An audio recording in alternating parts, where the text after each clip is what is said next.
다양하고 깊이 있는 시선으로 털어드립니다. 고퀄리티 역사 생산방송 역사 공작단. 오늘도 다시 또 역시 출발합니다.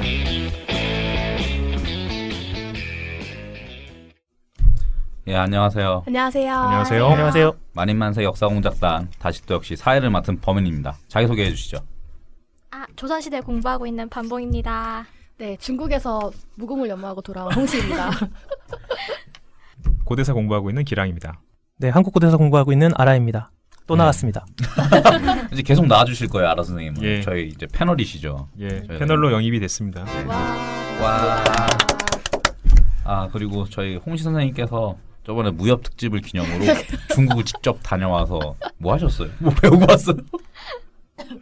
사실 제가 지금 예. 컨디션이 안 좋은데 이 근황 토크 하려고 오늘 하거든요.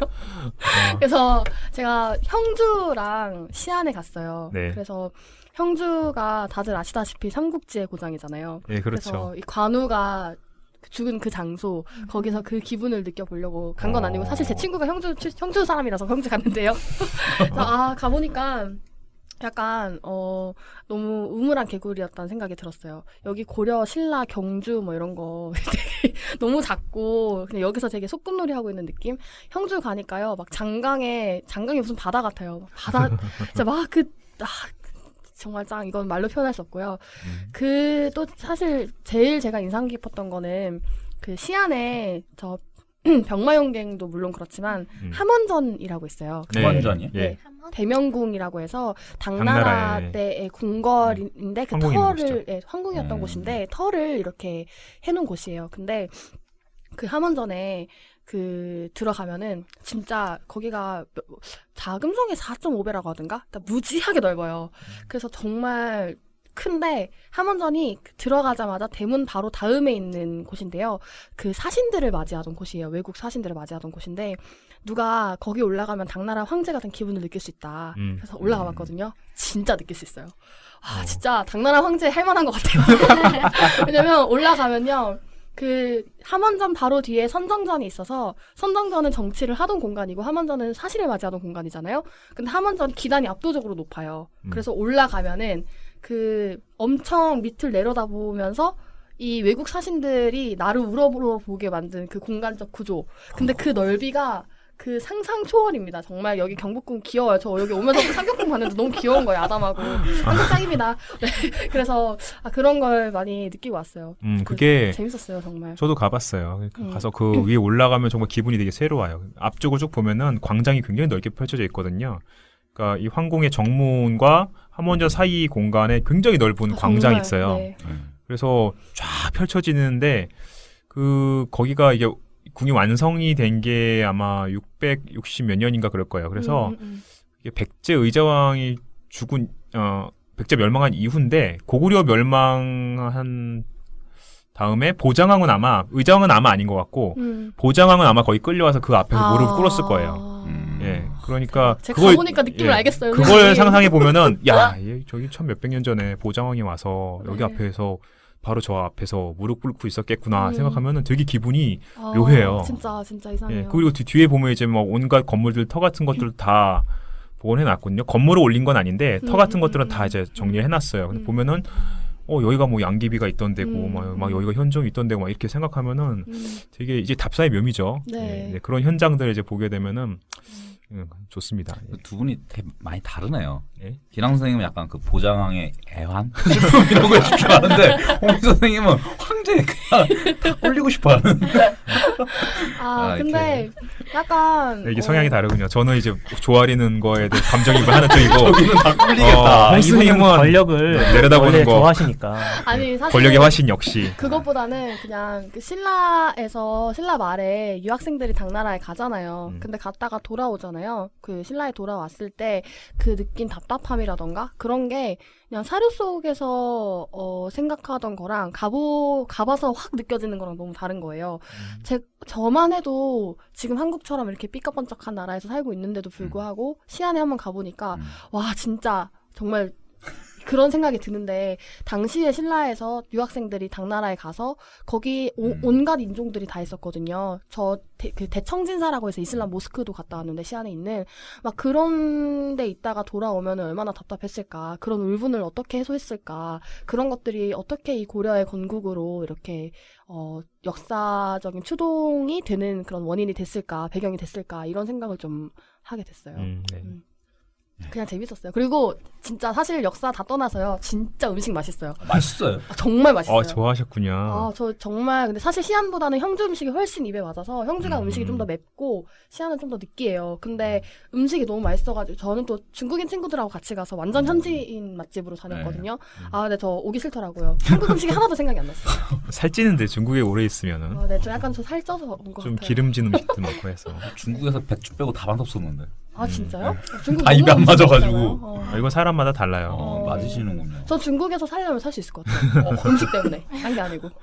이거 좀 특이하네. 저는 보통은 되게 힘들어하는 사람 많이 봐가지고 좋아하시는 분은 또 대륙 체질인가 봐요. 역시. 대륙을 지배하려는 훈제면 중국 음식 정도는 잘 먹어야지. 그 정도는 잘 먹어야 되는데. 근데 거의 더웠죠. 진짜 덥긴 했는데요. 특히 형주는 장강 옆에 있어서 되게 습해요.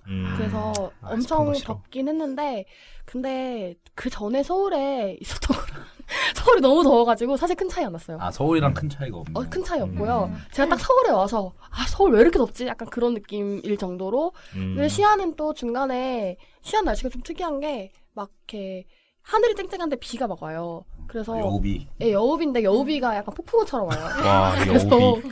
그래서 비가 와서 좀 선선해서 좀 다닐만 했거든요. 근데 한국에 오니까 너무 덥더라고요. 진짜. 오늘 우리 여우 얘기도 많이 할 건데. 네. 예.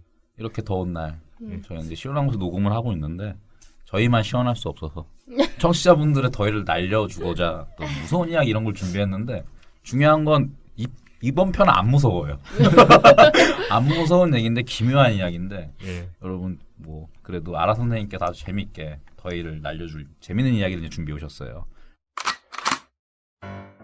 역사공작단 다시 또 역시는 청취자 여러분들의 후원을 기다립니다. 여러분의 후원금은 녹음실 대여비와 편집 담당 팀원들의 인건비로 쓰이고 있습니다. 소량의 후원금도 감사히 받겠습니다. 후원을 원하시는 분들은 팟빵에 있는 저희 페이지 후원하기 버튼을 클릭하시거나 저희 공식 계좌로 보내주시면 됩니다. 공식 계좌는 국민은행 048401 04174847 김태현입니다. 많은 청취자 여러분들의 소중한 후원을 기다리겠습니다. 일단은 고대의 이제 기묘한 이야기 아니겠습니까? 기묘한 이야기. 기묘한. 제가 발음이 안 좋아요. 기묘한 이야기. 기묘한 이야기인데. 기괴한 이야기 뭐 이런 것들 예. 특집이죠. 예. 보통 고대에서 기묘한 이야기, 뭐 기괴한 이야기 이런 것들은 뭐라고 할 수 있을까요? 제일 먼저 생각날 수 있는 거는 고대에는 아무래도 신화죠. 신화. 신화적인 이야기 뭐 이런 거의 그 뜻이 아니라 진짜 신의 이야기. 근데 보통 우리가 신화라고 하면 되게 창세 신화를 많이 생각을 하잖아요. 세상이 이제 창조되는 이야기. 근데 우리 문헌 쪽으로 보면 사실 창세 신화가 그렇게 구체적으로 기록되어 있지는 않은 것 같아요. 물론 무속 신화 같은 데서 그 창세 신화가 있거든요. 요새 엄청 인기 있는 영화 있잖아요. 신과 함께. 그 1000만 넘었다면서요? 쌍천만이래요 이제. 제가 원이 1000만, 투가 1000만. 그 인천공항 갔다 오는데 거기서 바로 그 뉴스부터 나오는 거예요. 그래가지고 저 사실 만화 팬이라서 영화는 그닥. 예, 그래서 그 신과 함께 원작 만화를 보면은 원작 만화가 저승편, 이승편, 신화편으로 되어 있거든요. 그 신과 함께 신화편에서 제일 처음 시작할 때 창세 신화가 나와요. 그게 이제 아마 제주도나 아니면 무속 신앙에서 있는 창세 신화가 있는 것 같은데 그걸 여기서 이제 말씀드리는 건 아니고 신과 함께를 보시면 되고요. 그거는 좀 해주시죠. 궁금한데. 아니에요. 뭐 저도 잘 몰라서. 네. 우리는 그러면 이제 우리한테 신화라고 하면 제일 먼저 떠오르는 건 단군 신화잖아요. 단군 신화는 많이 알려져 있으니까 좀 그렇고. 그랬을 때 사람들이 알고 있으면서도 되게 다른 정보를 알고 있는 신화가 있어요. 그 신화가 동명신화. 더 구체적으로 얘기하자면 주몽신화입니다. 고구려의 건국주 주몽신화죠. 그래서 그 이야기를 한번 해보려고 합니다. 이때쯤. 예, 원래 이게 삼국사기에 실려 있는 건 되게 유명하죠. 예, 그리고 광개토항비에도 이 내용이 대략은 실려 있고, 예, 근데 좀 사람들이 많이 알지 못하는 버전도 있는 거죠. 예. 그 얘기를 해주시면 될 것 같은데요. 그 고구려의 건국 신화인 주몽 신화는 일단은 삼국사기에 기록된 게 제일 많이 알려져 있는데요.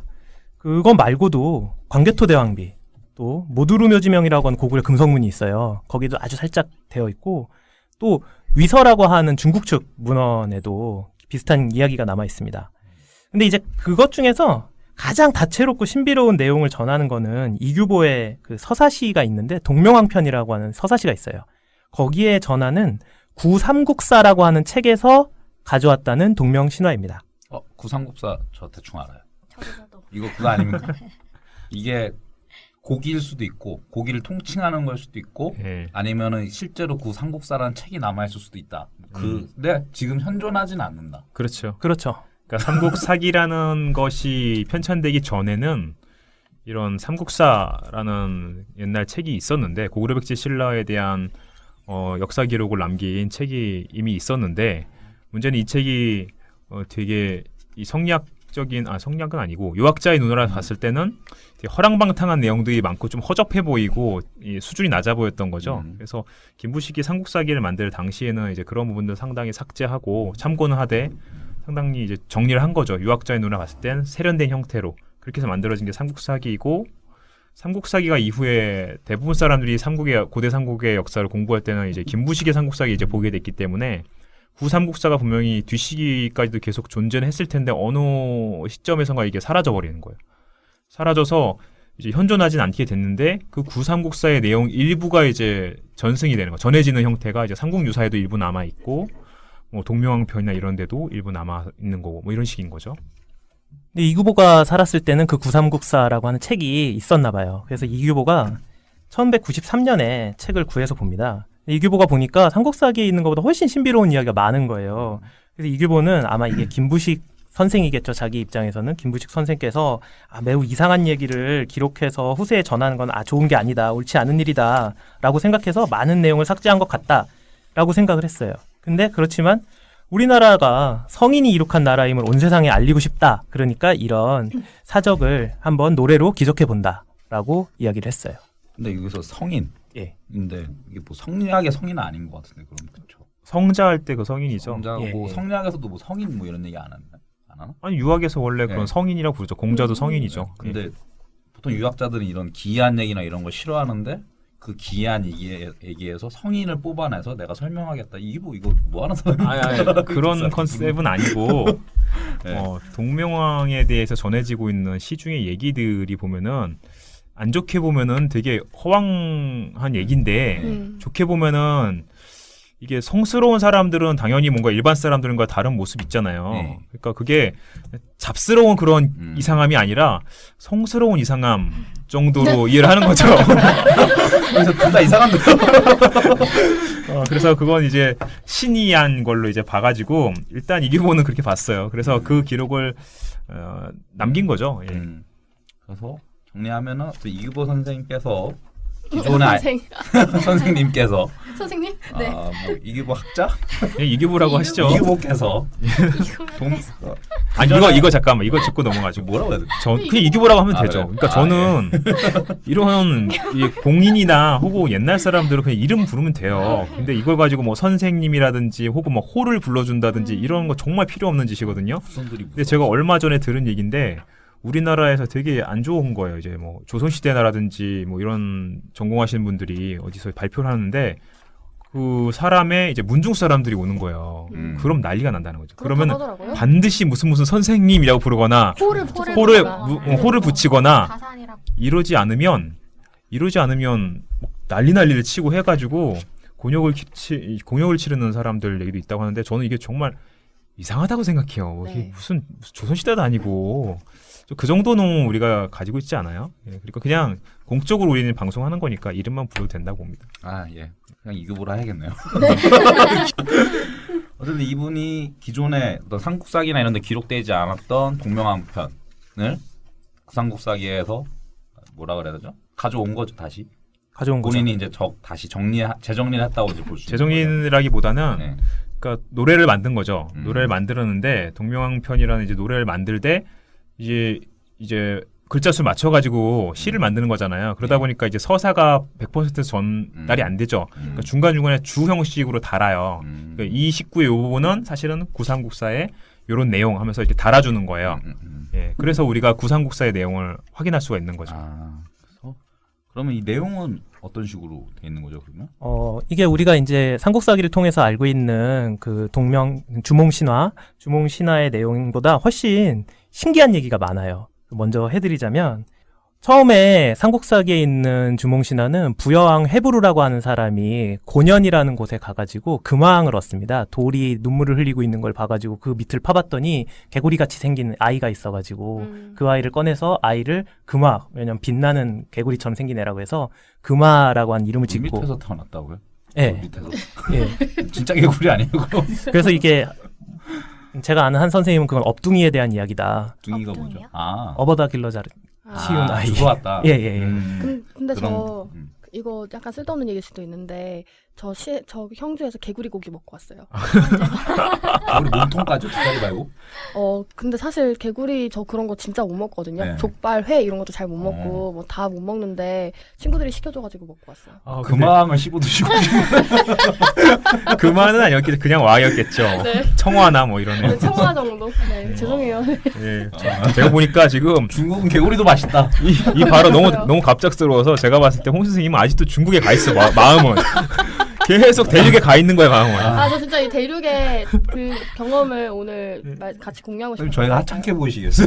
중국. 아니에요. 저는 한국을 더 좋아하고 예. 고려를 더 좋아해요. 예, 아무튼 계속 하시죠. 네, 그 말을 얻었어요.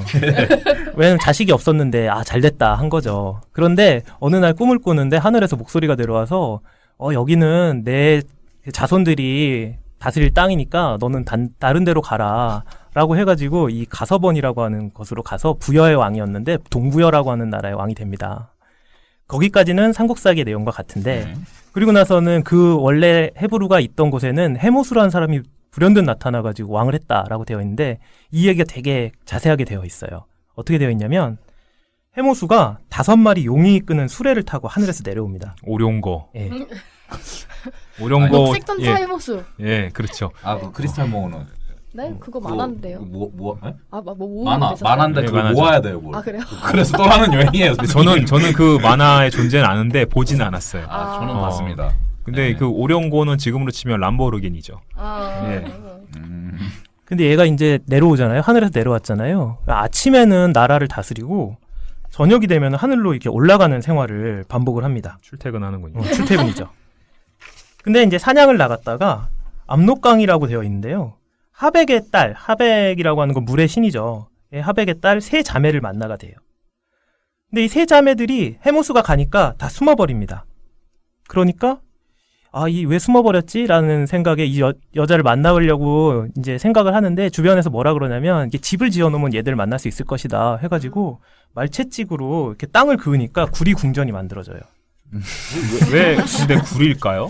그건 잘 모르겠어요. 근데 왜 당시에- 말치찍이에요? 용측찍이지. 여기서 이 앞으로 계속 나올 텐데요. 이 말채찍이라고 하는 게 되게 중요한 마법 지팡이 같은 역할을 해요. 모든 걸 다 해줘요. 근데 왜 용채찍이 아니에요? 용을 타고 그 왔는데 당시에 이제 이 지역에 있는 사람들에게 말이라는 게 얼마나 중요했는지를 알려주는 것 같아요. 예. 아마 구리도 마찬가지겠죠? 예. 그렇겠죠. 생각해보니까. 기왕이면 금으로 하면 좋지 않나? 구리가 더 이렇게 가치 있고 실생활에서 좀 더 유용한 그런 금속이 아니었을까요? 그래도 폼이 금궁전이 낫잖아요. 황금궁전. 다 속인 거죠, 큐빅처럼. 네, 뭐 중요한 건 아니니까. 이규보한테 가서 물어봐야 될 문제인 것 같지는 한. 그런데 이제 그러니까 구리궁전을 만들어 놓으니까 세자매가 물에서 쓱 올라와가지고 거기 안에 들어가는 거예요. 들어갔더니 음식이 막 차려져 있어서 그걸 먹고 막 좋아서 술을 마시고 하니까 취했어요. 근데 이제 해모수가 딱 하고 문 앞에 나타난 거죠. 이 나쁜 놈이네. 네.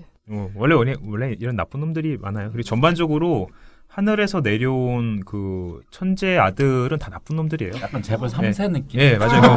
제가 오룡고 람보르기니라고 말씀드렸잖아요. 네. 근데 당군신화도 마찬가지예요. 이 음. 환웅이란 놈이 하는 짓을 보면은 음. 나쁜 놈이거든요. 음. 뭐 홍익인간의 뜻 어쩌고저쩌고 하면 내려오더니 결국은 순진한 웅녀 꼬셔서 임신시켜놓고 맞아. 튀어버리잖아요. 맞아. 안 나오잖아요. 네. 그쵸. 이 해모수랑 하는 짓이 똑같거든요. 음. 이게 실상입니다. 천재 아들이라고 하는 약간 놈. 제우스 같기도 하네요. 천룡인들의 그래요? 실상. 그러네요. 제우스랑 비슷한 것 같기도 하고. 그런데 이제 해모수가 문을 막고 있으니까 세 자매가 도망을 가는데 2명은 빠져나가는데 성공했거든요.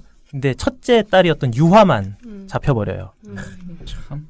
그 이제 유화의 아버지인 하백이 딸이 잡혀갔으니까 화를 내야 되잖아요. 그래서 사신을 보내서 딸을 가진 아버지 입장으로서 어떻게 이런 걸 자시할 수 있겠습니까? 예, 사신을 보내서 이게 무슨 짓이냐라고 항의를 하니까 해모수가 나는 하늘나라 임금의 아들인데 백내 따님과 한번 연분을 맺어보고 싶습니다.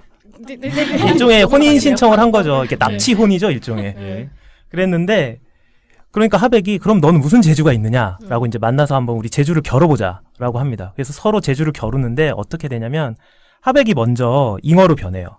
그러니까 변신술. 예, 대결. 해모수가 수달로 변해가지고 잉어를 쫓아갑니다. 그 다음에는 하백이 꿩으로 변해서 날아가거든요. 그러니까 해모수가 매로 변해서 쫓아가요. 그 다음엔 그 하백이 사슴으로 변해서 도망가니까 해모수는 승냥이로 변해서 쫓아갑니다. 그러니까 너무 레벨 차이가 너무 많이 나는 변신 아니에요? 요걸 보면 좀 그거 생각나요. 머털도사 보면 옛날에 음, 만화 머털도사 요런 비슷하게 막 해가지고. 예, 변신술로 막 이렇게 대결하는 게 있고 또 가야 쪽에도 보면은 수로왕하고 탈해하고 이런 식으로 변신술 하는 얘기가 또 있거든요. 딱 똑같은 구도예요. 어쩌면 뭐 한쪽에서 다른 쪽을 베꼈는지 모르겠지만 그런 이런 비슷한 얘기가 신화에서는 많은가 이렇게 봐요. 같은 내용을 막 후대에 베끼는 내용이 계속 나오는 것 같아요. 다음에 이제 이야기해드릴 괜찮아 거에도 보이는 거. 예, 그러니까 이야기 가져오면은 내가 훨씬 더 위대해 보이겠다 싶으면 막 가져와요. 그런데 이제 졌잖아요, 하백이. 그래, 내가 졌다. 당신을 내 사위로 인정하마라고 한 다음에 잔치를 베풉니다. 네. 이 잔치를 베풀어 가지고 해모수가 이제 거나하게 취해요. 잠이 들었거든요. 근데 하백이 뭔가 불안했나 봐요. 얘가 이 내 딸을 놓고 도망가 버리는 건 아닐까? 그랬는지 가죽 수레 안에다가 이렇게 해모수와 그 유화를 집어넣고는 묶어버립니다. 입구를. 아이고. 이제 가둔 거죠. 아이고. 그러면 이제 해모수가 나중에 하늘로 올라갈 때 데려가겠지? 라고 생각을 했는데 해모수가 술에서 깼는데 자기가 가죽 수레 안에 갇혀 있는 거예요. 근데 술이 덜 깼나? 갑자기 이제 하늘로 막 올라가려고 하다가 안 올라가지니까 가죽을 뚫어야겠는데 뭘로 뚫냐면 유화의 머리에 꽂혀있던 이 금비녀가 있었거든요. 남자다 참. 그거를 뽑아가지고 가죽을 찢고 혼자 올라가 버립니다. 왜 혼자 갈까? 그 이해가 안 그러니까 가. 처음부터 나쁜 놈이었다니까. 예, 저도 사실 이해가 안 가요, 이거는. 진짜 너무 나쁜 놈이고요. 일단 음. 자고로 이 여자든 남자든 상관없이 나를 사랑하는 사람과 결혼해야지 이렇게 억지로 결혼하려고 하면 안 됩니다. 이게 나쁘게 얘기하면은 소위 그 가둬놓고 하룻밤만 즐길라 했는데 아버지한테 걸려서 애라 결혼할게요. 결혼할게요 했는데 막상 결혼하려니까 싫어서 결혼식장에서 도망간 거 아니에요? 진짜 그러네? 그렇죠. 와, 진짜 정확히 대박. 그렇습니다. 신화가 막 현실이 돼가고 있어요, 지금. 막장 드라마가 되고 있어요. 아, 진짜네? 예, 이제 다음 날이 됐어요. 그러니까 이제 하백이 유화만 혼자 자고 있는 걸 봤잖아요. 예. 이제 하백이 화가 나가지고 근데 화가 났으면 해모수한테 내야 되는데 이제 유화를 꾸짖기 시작해요. 네가 우리 가문을 더럽혔다라고 하고는 입을 잡아가지고 늘립니다. 입이 쭉 늘어나요. 그래서 세자가 되도록 입이 늘어나 버려요. 세자면? 이 자라는 것이 척이잖아요. 네. 척인데 요거는 시대마다 길이가 달라요. 예. 그래서 한나라 때는 대략 한 24cm 정도, 그리고 나중에 당나라 때쯤 되면 한 30cm 정도. 그러니까 시대가 지날수록 점점 한 척의 길이는 길어져요. 예. 나중에 청나라, 뭐 명나라, 청나라 지나면서 더 길어지고 그러는데 보통 그냥 한 척과 당척이 약간 표준적인 느낌이 네. 있어서 뭐 한나라 척으로 하면 24cm 정도, 3에서 4cm 정도, 당나라 걸로 치면 한 30cm 정도 이렇게 생각하시면은 크게 틀림없어요. 엄청 즐기는 거네요. 그렇죠. 거의 한 1m. 1m는 좀 안 되지만 1m 가까이. 보통 30cm라고 생각해서 뭐 90cm 생각하는 경우도 많은데 예. 정확한 거는 알 수 없는데 하여간 입을 엄청 길게 늘려버린 겁니다. 그러니까 그리고 나서는 우발수라고 하는 곳으로 쫓아내요. 이 우발수는 아마 동부여 이 근처에 있었나 봐요. 그래서 우발수에 있는 어부들이 이제 그 동부여의 왕이었던 금화왕에게 자꾸 신고를 합니다. 뭔가가 자꾸 물속에 있는 괴물이 물고기를 훔쳐먹습니다. 라고 신고를 해요. 그러니까 그물을 던져서 잡아보라 했더니 그물을 찢어버려요. 그래서 베스 아닙니까? 베스 정도는 아니죠. 내시죠, 내시. 네스워의 네시. 아, 일단 입술도 엄청 길고 입이 툭 튀어나온. 그물을 찢어버리니까 그러면 이번에 쇠그물을 던져보라 하니까 쇠그물엔 잡혀서 올라왔는데 사람이 올라온 거예요. 근데 입이 기니까 말을 못해요. 예. 발음이 안 되는군요. 새를 모티브로 한 건가요? 오리 같다는 생각을 전 했어요. 저도. 왜냐하면 물에 떠다니는 오리. 왜냐면 오리도 또 하늘과 땅을 연결하고 있는 신화적인 동물 중에 하나잖아요. 우리도요? 기본적으로 새가 그런 의미를 좀 가지고 있는 예, 거예요. 예, 예. 하늘을 나니까? 예, 예. 하늘을 나니까 그 하늘의 존재와 다음에 이 지상의 존재를 연결시켜주는 그런 존재로 많이 이렇게 신앙적으로, 그러니까 이렇게 무속 신앙에서 많이 믿는 그런 것 같더라고요. 뭔가 오리라고 하면 근데 약간 좀 없어 보이니까 백조? 백조라고 하면 잘 써 보이잖아요. 이랑 통했어요. 백조. 그래서 말을 못하니까 어떻게 할까 하다가 입을 잘라요. 근데 입을 자르는데 3번을 자르니까 말을 할 수 있었다고 해요. 삶을 되게 중시하는 것 같아요. 어. 옛날 이런 식의 이게 보면 딱 보면 상당히 좀 구전을 그냥 글로 옮긴 듯한 느낌이 많이 드는데 그런 얘기들 보면은 3이라는 숫자라든지 뭐 7이라는 숫자, 뭐 1000이라는 숫자 뭐 이런 거 되게 많이 근데 여자가 반복되는 입이 이렇게 부리처럼 생겼는데 네. 그게 떨어져 나가면서 입이 드러나는 신화는 그 신라에도 있는 것 아, 같아요. 그렇죠. 예. 아령 아령에도 있잖아요. 그 닭부리 형태였죠. 예. 그쪽은. 예, 그러니까 말을 하게 됐으니까 자초지종을 다 설명을 하는 거예요. 나는 어떤 사람이고, 근데 내가 이런 일을 겪어가지고 여기 있게 됐습니다. 하니까 금화가 자기 집으로 데려갑니다. 왕궁으로 데려간 거죠. 그랬는데 왕궁으로 데려가니까 햇빛이 유화가 있는 곳을 비춰가지고 그때 갑자기 태기가 생겨요. 햇빛이요? 예, 햇빛이. 해무순가요? 예, 해무스예요? 해모수가 햇빛의 형태로 쫙 온 거죠. 굉장히 근데 우리가 지금 오리를 데려가고 그냥 도망가는 줄 알았는데 이놈 자식. 근데 더 이상해. 그러면은 유아가 어디 있는지도 알고 임신도 시킬 생각이면 그냥 데려가면 될 거를 왜? 그 책임지진 않겠다. 아, 책임지진 않겠다. 네, 그래서 그러고 나서는 태기가 있으니까 이제 아이를 낳게 되는데 아이가 아니라 알을 낳습니다. 근데 이게 네. 금왕이 데리고 왔잖아요. 예. 유아를 어쨌든 예. 잘해주긴 잘해준 건가요? 어느 정도? 그래가지고 나중에 보면은 주몽이 부여해서 도망가는데 유화는 따라가지 않았던 것 같거든요. 근데 따라가서 죽으니까 따라가지 않았던 유화가 죽으니까 네. 태후의 예로 장사 지내줬다라는 제가 게 나와요. 이해가 예. 안 가는 게 만약에 예. 유아가 금왕이 아닌 햇빛하고 그래서 애를 낳았으면 금왕은 엄청 열받았을 것 같은데. 아니 금왕은 그냥 아니. 데려다가 보살피는 아, 거죠. 그래요? 일단 형식적으로는 그래요. 아 그래요? 그냥 보살피는 사람이고. 이거 나 아빠가 금한 것 같은데. 그러니까 금왕이랑 유화랑 어쨌든 부부 관계였는데 문제는 그 사이에서 낳은 아들이 금왕의 아들이 아닐 가능성이 있으니까 그러니까 그 아들의 그런 가계를 좀 보완하기 위해서 그런 종류의 설화가 생긴 게 아닌가 이런 되게- 생각이 들거든요. 네.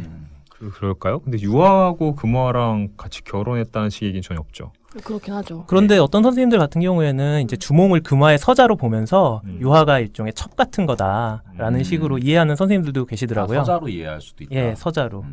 뭐 근데 알을 낳으니까 버리려고 하고 근데 버렸는데도 이제 동물들이 품어주고 이런 일들이 이제 있는데 그래서 알이 깨지고 그 아이가 나오는데 그 아이가 이제 주몽이죠. 우리가 이제 주몽 이야기는 이때부터는 거의 삼국사기와 크게 다르지 않아요. 근데 약간씩 다른 것들이 뭐냐면 주몽이 아주 어릴 때부터 활을 잘 쐈다고 하는데 그 이야기가 나와요. 주몽이 엄마한테 유아한테 파리들이 자꾸 내 눈을 쏘니까 잠을 잘 수가 없습니다. 예, 파리들이 자꾸 눈을 쏜다 그랬대요. 파리가 근데 왜 눈을 쏘지? 파리는 그러니까 그냥 앵앵거리면서 왔다가- 날아다니니까 귀찮아서 그렇게 말을 한 것 같아요. 그래서 어머니에게 활과 화살을 만들어 달라고 부탁을 해요. 설마 파리를 쏘아서 잤습니까? 그러니까 대단하죠. 그 이만. 파리를 그래서 그 활과 화살로 쏴서 잡았다고 해요. 그래서 주몽이 정말 활을 잘 쏜다라는 소문이 났다. 이런 이야기가 들어가 있고요. 그 다음에 이제 그 금화의 아들들한테 질투를 받는 장면이 나옵니다. 네. 굉장히 능력이 뛰어나니까 어떤 일이 있냐면 활을 이제 주몽은 사냥을 나갔는데 혼자 가고 그 금화의 아들들은 40명이나 같이 갔는데 부하를 데리고 근데 사슴을 잡는 숫자가 비교도 안 되는 거예요. 화가 나가지고 금화의 아들이 주몽을 나무에다 묶어버렸거든요. 주몽이 그 나무를 자기들끼리 갔어요 그냥. 에이. 주몽이 그 나무를 그냥 뽑고 와버려요. 예, 뽑아가지고 네. 지고 와버리는 건가? 지고 오는 건지 모르겠다. 아무튼 뽑아가지고 와버렸다. 그런 내용은 삼국사기에는 없는 내용이에요. 예. 아마 김부식 봤을 땐 뭐 이런 말도 안 되는 그래서 그리고 또 한 가지 약간 특이한 이야기는 주몽이 이제 말먹이꾼이 되잖아요. 네. 근데 말먹이꾼이 될 때 엄마가 얘기를 해줘요. 좋은 말에 이제 나는 고려할 수 있다. 그러니까 상당히 신기한 게 삼국사기에 있는 신화에는 유화의 역할이 그렇게 크지 않거든요. 근데 동명왕편에 있는 신화에는 유화의 역할이 대단히 커요. 왜냐하면 말먹이꾼을 갖다고 해서 주몽이 하소연을 해요. 내가 이렇게 위대한 사람인데 말이나 먹이고 있어야 됩니까? 하니까 그래서 이제 나는 떠나려고 합니다. 그러니까 그러려면 좋은 말이 필요해 하면서 그 유화가 뭐라고 하냐면 내가 알아볼 수 있다 하고는 목장으로 가요. 가서는 채찍으로 또 역시 채찍입니다. 채찍으로 말을 후려치니까 말이 엄청나게 높이 뛰는 말이 있는 거예요. 아, 이 말이 대단한 말이라고 생각을 해가지고 혀 밑에 딱 바늘을 박아버립니다. 되게 디테일이 살아있네요. 예. 예. 그러니까 이 말이 못 먹는 거죠. 그러니까 야위니까 금화가 말을 줘요. 주몽에게. 그렇죠. 그런 식으로 유화의 능력이 상당히 부각이 되는 성향이 있어요. 확실히 김부식보다는 열린 사람. 예. 사고가 깨어있는 사람. 아니 근데 이라고 저는 이해할게요. 사실 이교보도 굉장한 유학자예요. 유학적 능력을 아주 많이 가지고 있는 사람이고 그렇기는 한데 이교보 같은 경우는 아직 그 동국 이상국집이란 문집이 남아 있어서 그 사람이 쓴 글을 좀 볼 수 있는데 거기에 보면은 이렇게 초제라고 해서 도교의 각종 신들한테 제사를 지낸 글들이라던가 아니면은 뭐 불교적인 거라든가 뭐 이런 것들이 굉장히 다양한 글들이 좀 섞여 있어요. 근데 그게 아마 고려 지배층들의 김부식은 사실 굉장히 유학자에 가까웠던 사람이고 이교보 같은 사람들이 유학자적 소양을 가지고 있으면서도 또 도교와 불교를 아울러서 그 개인적인 신앙으로서도 가지고 있으면서도 뭐 하여튼 그런 그게 복합적으로 하면서 딱히 그게 배치되지 않았던 그런 고려 지배층의 대표적인 모습을 좀 보여준다는 생각이 들어요. 그런 게 이 동명왕편에도 좀 반영이 되고요. 예, 어쨌든 그런 복합적인 사상을 좀 받아들이는 좀 열린 사람이었고 김부식보다는 열렸다고 저는 이해할게요. 유연하고 그런 사람이었고 그렇기 때문에 동명왕편이 삼국사기랑 좀 다른 측면이 있었다라는 얘기는 여러분들이 사실은 많이 알고 있는 얘기기도 할 거예요. 지금부터는 좀 그래요. 좀 이상하고 귀신 나오고 막 그래요, 여러분들. 괴이한 얘기들. 괴이하고 앞에는 신이한 이야기, 이제 괴이한 이야기를 좀. 여러분 해볼까요? 밤에 들으면 잠 못 잘 수도 있어요. 그런 거 좋아하시는 분들은 밤에 들으세요. 그 정도는 아니에요. 그냥 그렇다고 해주세요. 그런 이야기를 해주실 거예요, 아라스님 또. 예. 무슨 얘기냐면 이번엔 저희가 삼국에 대한 멸망을 다룬 적이 있는데 백제 멸망은 안 했었어요. 맞아요. 그와 함께 백제 멸망과 관련된 이야기 속에 이상한 얘기들, 기괴한 이야기들 많기 때문에 이에 대해서 아라 선생님 약간 소원풀이 방송 진행해 주시죠. 뭐 멸망 얘기를 구체적으로 해드리는 건 아니고요. 삼국사기에 보면 백제 멸망이 660년인데 그 전인 1년 전부터 계속 이상한 일이 일어나는 거를 기록하는데 기록이 다 그런 얘기예요. 다 이상한 얘기예요. 그러니까 59년의 이야기는 다 이상한 얘기입니까? 예, 거의 다. 맞아요. 진짜 유독 많아요. 그래서 뭐라고 되어 있는지 제가 한번 이야기를 해볼게요. 2월 달에 흰 여우가 상좌평의 책상에 앉아 있습니다. 귀여울 것 같은데요. 약간 백구처럼.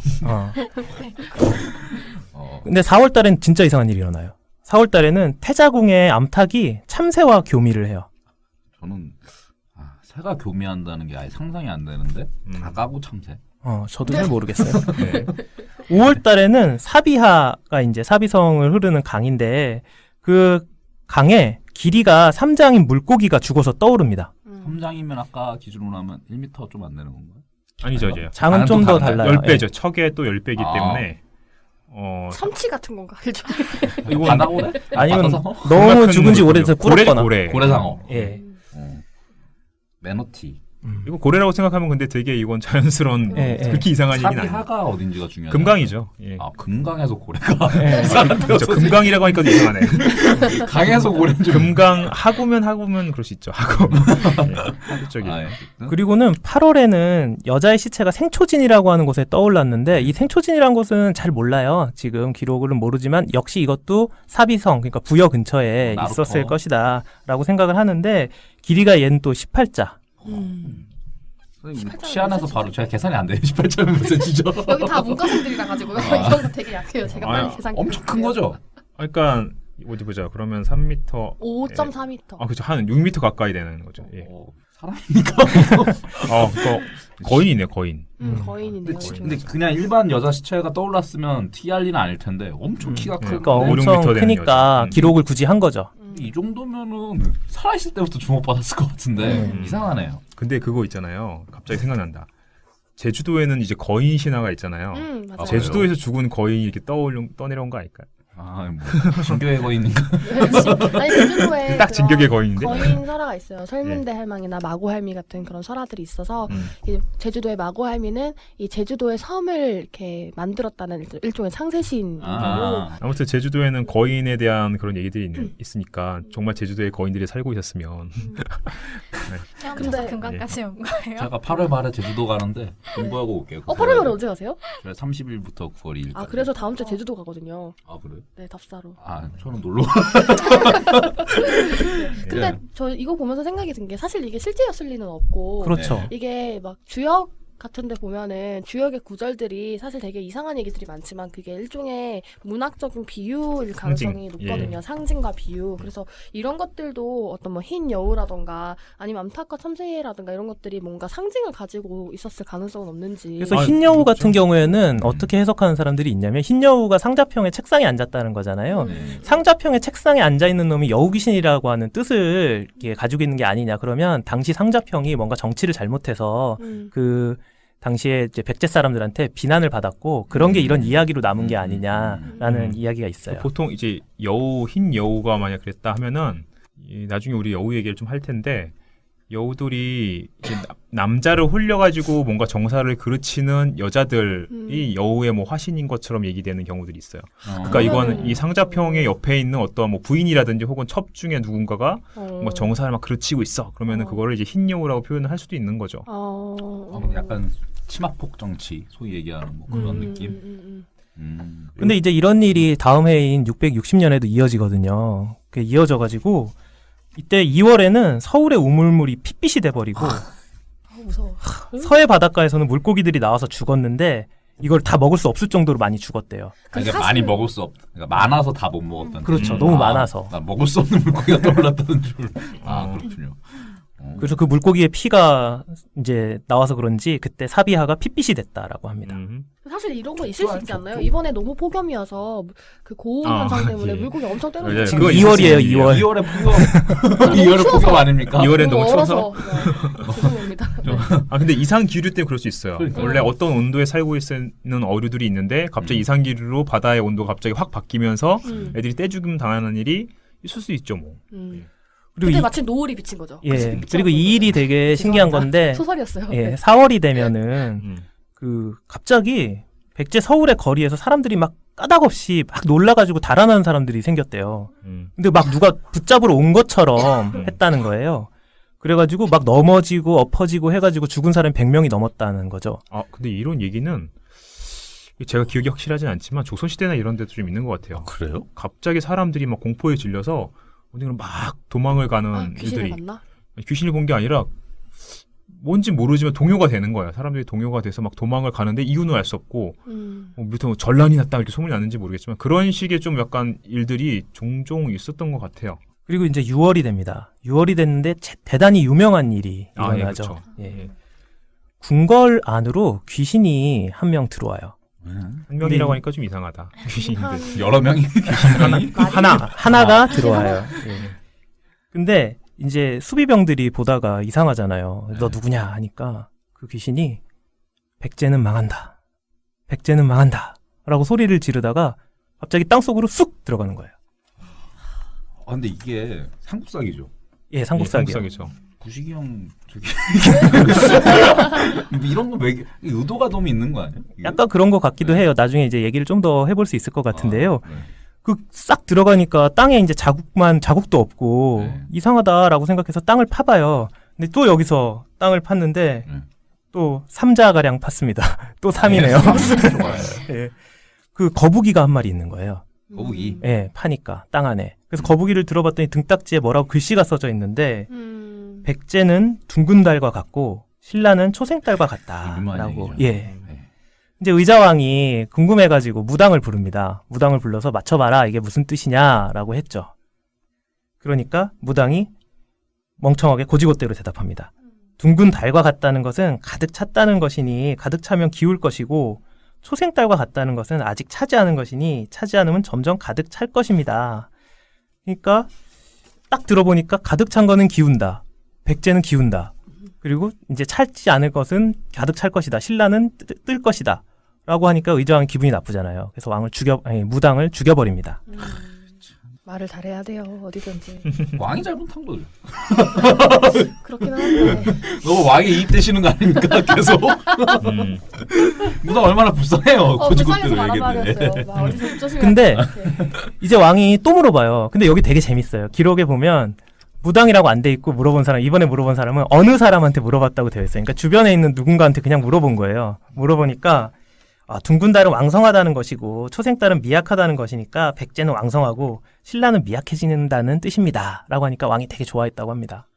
이게 되게 명확히 보여주는 게 사실 뭐 만달, 뭐 초생달 이 얘기보다 그냥 왕이 자기 듣고 싶은 얘기만 듣는다는 얘기잖아요. 이게 지금. 근데 그거는 네. 제가 봤을 때 이 이야기는 전형적으로 백제 의자왕이 그런 어리석은 사람이었다라는 걸 보여주기 위해 맞아요. 만든 얘기죠. 만든 얘기다. 네. 당연히 그런 식으로 해서 만들어진 얘기가 딱 티가 나요.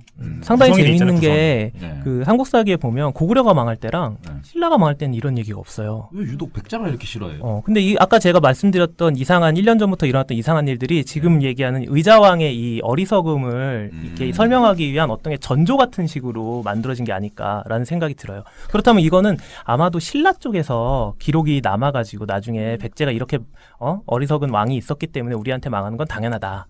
라는 식의 어떤 이야기가 퍼졌고 그 이야기가 김부식한테 들어갔는데 김부식도 이거를 쓸 때는 이렇게 어리석은 짓을 하면 나라가 망한다라는 식의 교훈을 주기 위해서 자기는 도저히 믿을 수 없는 얘기지만 이걸 다 갖다가 받아서 적어버린 것 같아요. 맞아요. 이게 아마 구상국사에 이렇게 돼 있었을 거예요. 구상국사는 이런 내용들이 잔뜩 들어있는 게 되게 자연스러운 책이고 김부식이 구상국사에 있는 것들을 옮겨 적을 때 이 부분은 이건 교훈이 된다. 만국의 군주에 대해서 경계가 될 수 있느니라 판단했으니까 요거는 다 그냥 허황되게 느껴지지만 그냥 싫었던 것 같아요. 삭제하지 않고. 근데 어쨌든 아무리 그래도 백제만 유독 이렇게 쓴 거는 굉장히 특이한 것 같아요. 네, 특이해요. 어쨌든 신라도 고구려를 좋게 써줄 이유는 없는 거잖아요. 자기네가 무너뜨렸으니까 또. 저는 이제 이런 생각이 들어요. 네. 소위 이제 신라가 삼국통일, 따옴표 치고 삼국통일이라고 해야 될지 모르겠지만 실제로 고구려의 영역을 많이 차지하진 않거든요.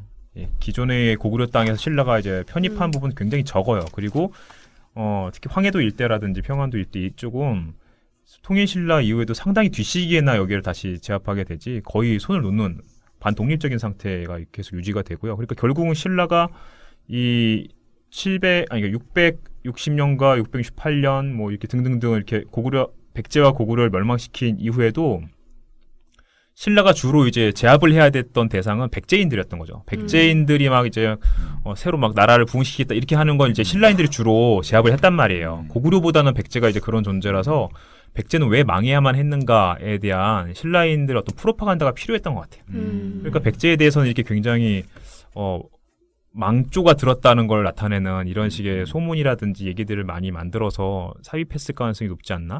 그리고 또 혹시 고려 때까지도 고려랑도 마지막까지 싸운 나라가 또 백제였잖아요. 그러다 보니까 고려 때까지도 백제라고 하는 나라는 어차피 망할 수밖에 없다라고 하는 이야기들이 이렇게 막 확대 재생산이 됐던 게 아닐까라는 생각도 어떤 들어요. 느낌이냐면 변희자가 북한 역사를 쓴 기분.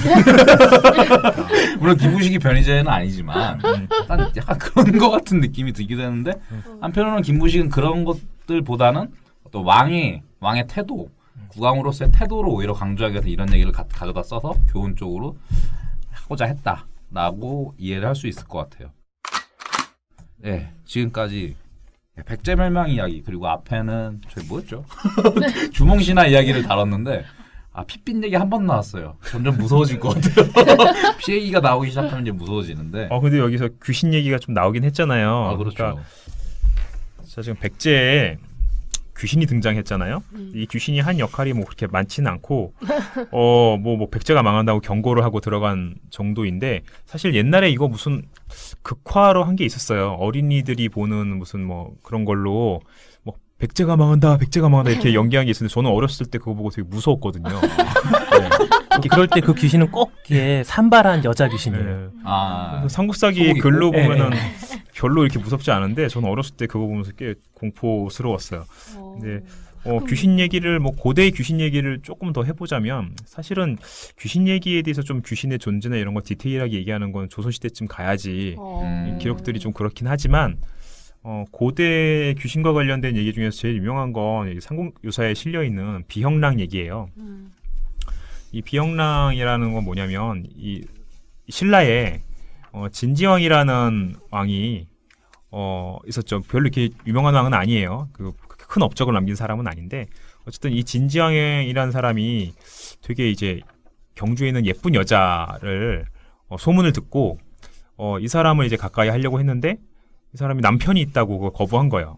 그래서 그럼 남편이 없으면 되겠니? 라고 했던 거죠.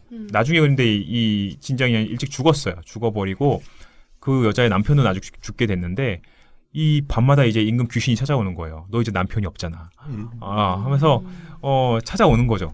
근데 이렇게 왔다 갔다 하는 과정 속에서 여자가 이제 임신을 했고 애를 낳았는데 이제 그게 비형이라는 애예요. 귀신이랑요? 그러니까 임금 귀신, 왕 귀신과 햇빛보다 낫네요. 살아있는 여자 사이에서 태어난 애라서 얘가 일단 탄생 자체가 좀 특이하잖아요. 뭔가 살아있는 존재와 죽어있는 존재 사이에서 태어난 뭔가 경계인.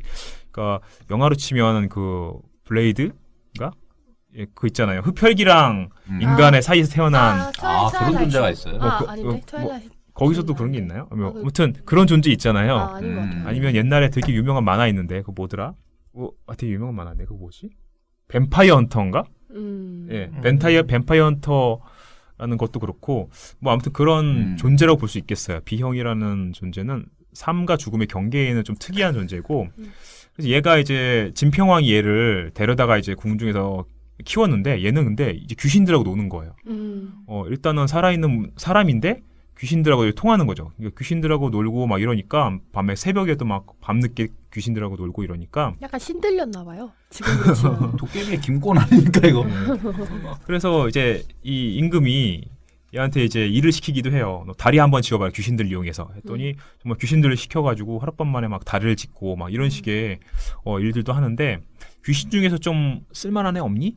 이렇게 이제 왕이 물어봤더니 귀신도 취업 시장에 나와야 될 겁니까? 그렇죠. 이제 귀신이라고도 경쟁해야 돼. 뭔가 이용할 수 있는 거 다 이용하는 거예요. 근데 길달이라고 하는 애가 좀 쓸만하다 하고 비형이 얘를 이제 추천서를 써줘요.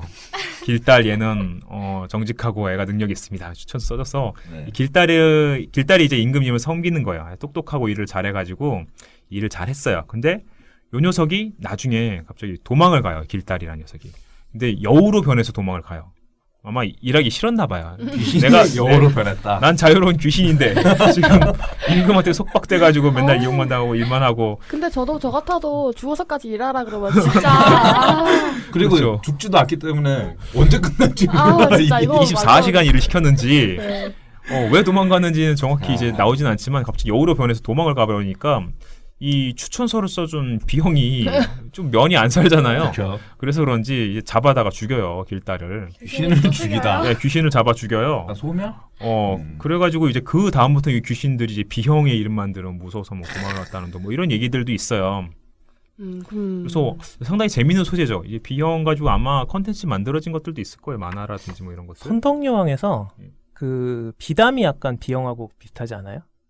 비담은 있는 실존 인물 그렇죠. 아니었어요? 근데 예, 비담은 전혀 다른. 그 비담의 인물인데. 캐릭터를 비형에서 갖고 온 것 같지 않아요? 약간 비형의 예. 이미지를 예. 비담에다 넣을 수도 있겠어요. 왜냐면 아빠가 귀신이에요? 아닌데. 근데 이 시기는 비슷해요.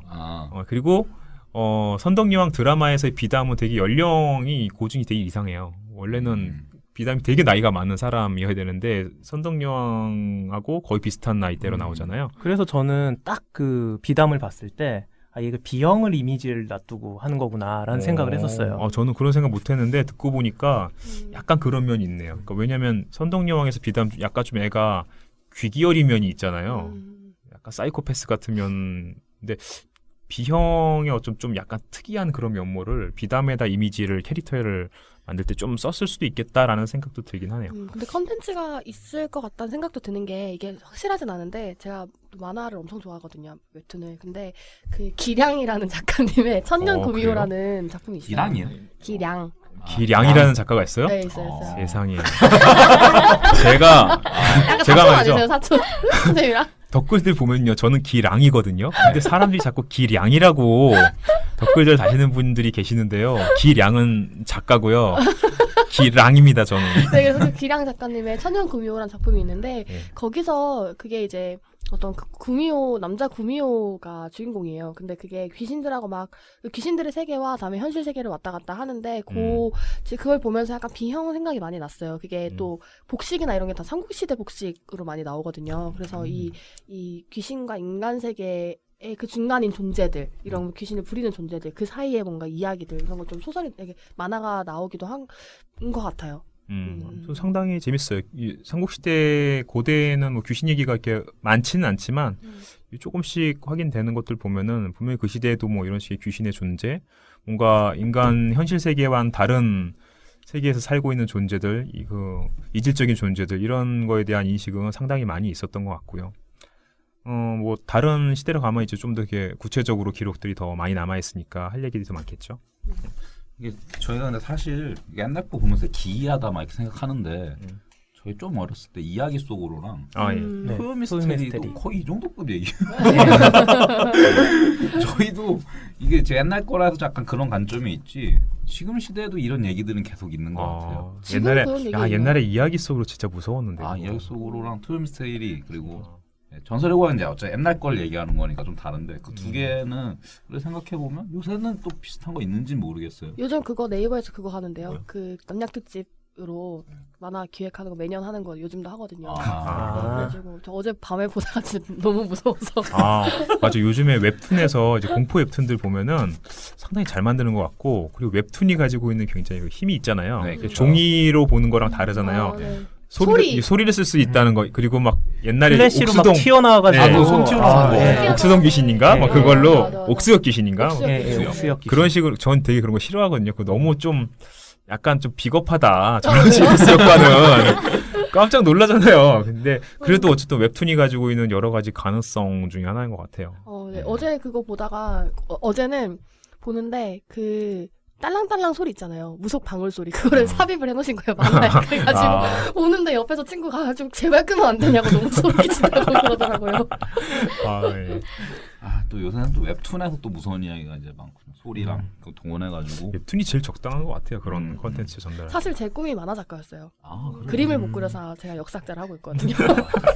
선생님 그러면 그 스토리텔링 잠깐만 하시고. 그래서 제가 지금 내년부터 약간 반백수 상태가 되기 때문에 네. 이렇게 만화 시나리오라던가 그런 거 좀 아니 해보고 싶은. 기랑 선생님이 그림을 잘 그리시잖아요. 아. 콜라보를 하세요. 그럴까요? 예. 근데 저는 약간 그런 그림체 되게 많이 봐요. 그 극화가 뛰어난 그림체를 그림체가 마음에 안 드신다는 아니, 거예요? 저 지금 까인 거예요.